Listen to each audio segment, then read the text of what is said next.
Next up, I got a workout notification from one of our lifters.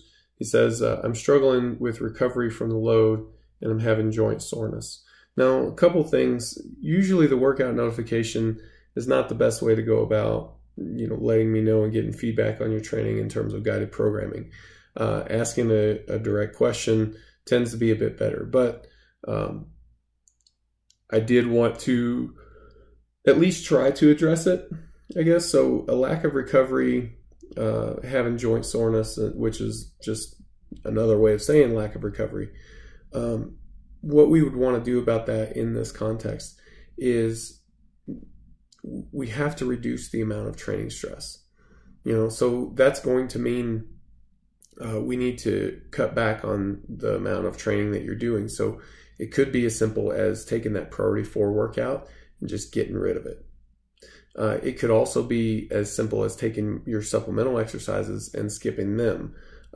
If you're to the point where you're pretty highly fatigued and you're having joint soreness, I wouldn't mess around with, half measures, just reducing a few sets here and there.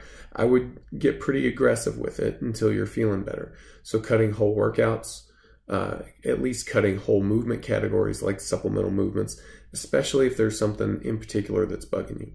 So let's say it's elbows, and let's say in particular it's the overhead press that's bugging your elbows, which would be kind of weird, but I just need an example to work with.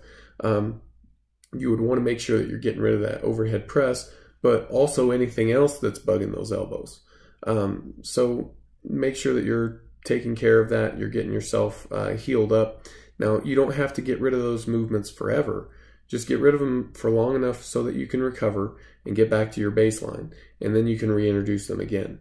And it may take a few times of working this process back and forth, but your work capacity is eventually going to improve to the point where you can handle that workload and you won't need to take frequent deloads from it anymore.